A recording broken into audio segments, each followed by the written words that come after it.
Odločno zavračam očitke, ki letijo name v zvezi z asfaltiranjem cest v mojem kraju.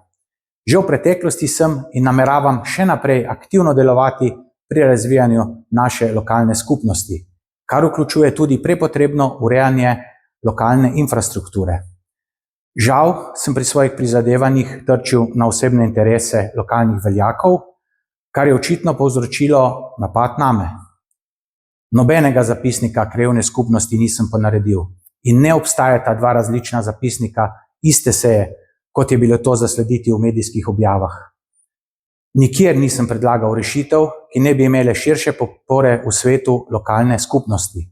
Domnevno sporni asfalt pri tem sploh ne vodi do moje hiše in hiš sosedov, ampak do razcepa, ki je od moje hiše nekje 300 metrov stran. Do mojega doma vodi hribovit del ceste, ki sploh ni asfaltiran. Očitki, ki so naslovljeni name, so neutemeljeni in so zagotovo politično motivirani, zato sem zoper medijske objave, ki neresnice širijo, vložil tudi zasebno kazensko tožbo.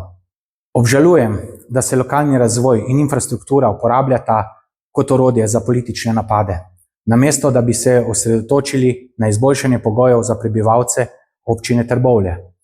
Ne glede na grobo politično diskreditacijo, ki sem jo deležen, se bom še naprej boril za razvoj in dobrobit mojega lokalnega okolja.